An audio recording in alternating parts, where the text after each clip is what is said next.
Okay, good morning everyone and welcome to ChrisKonkleVlogs. This is Chris. Today I'm going to be showing you guys how to use the chop saw.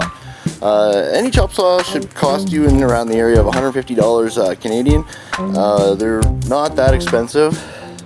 The blades you can get by various manufacturers.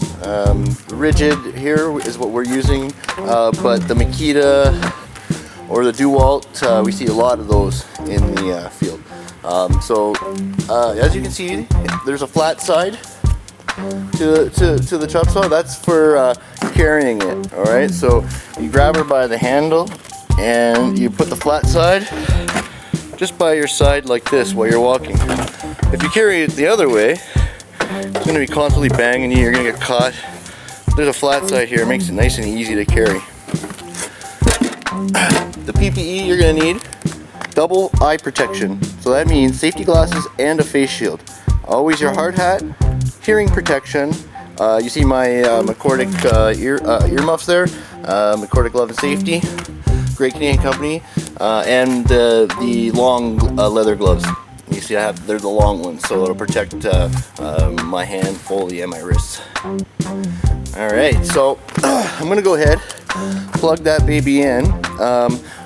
Before that, actually, I'll show you the cord.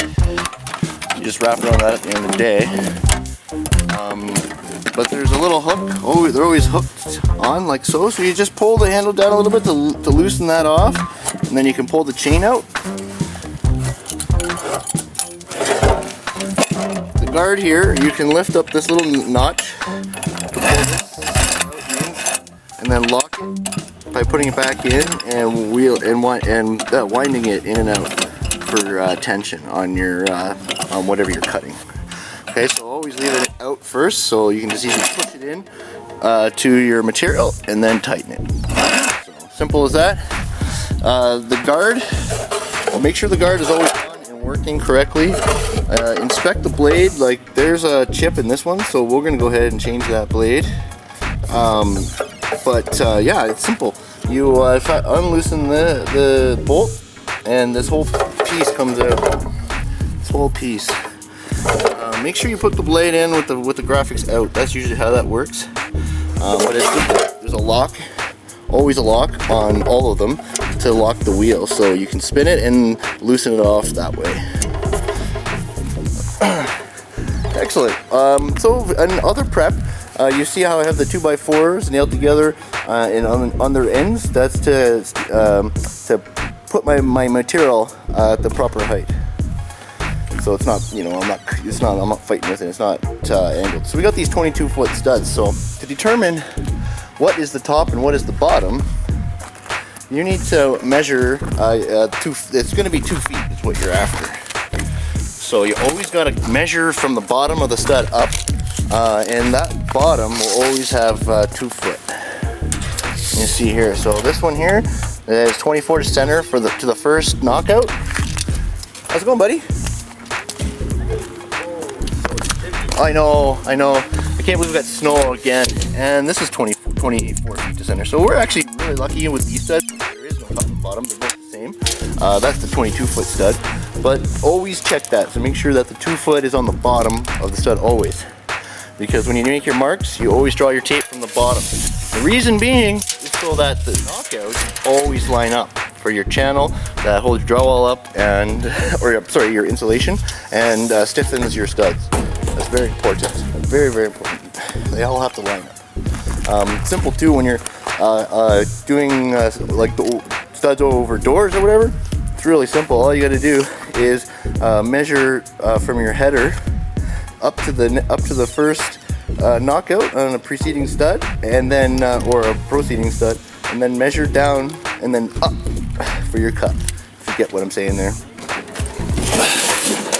All right, so it's blade changing time. So first thing you do, unplug it so there's no power. Some of them have wrenches like this one. So remember, there's a lock you got to press in on the back. The wheel will lock in place. Usually it will. What's going on? the luck.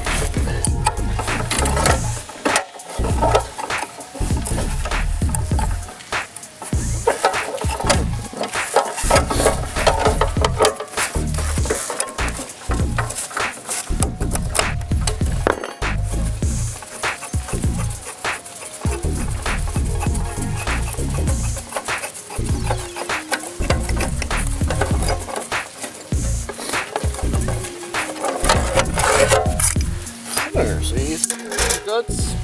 It's pretty simple. So, like I was saying, graphic usually goes face out. Just like that. And put the stuff back in just like you took it out.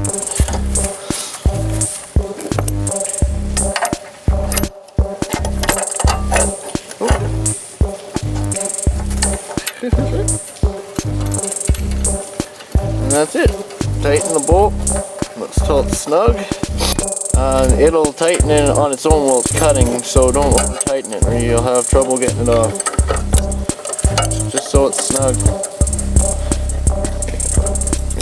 Beauty. Yeah.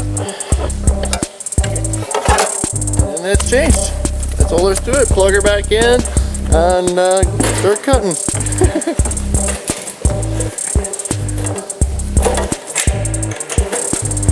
Walk her in and cut her, yeah. Oh, after you change the blade, you gotta plug it back in, yeah.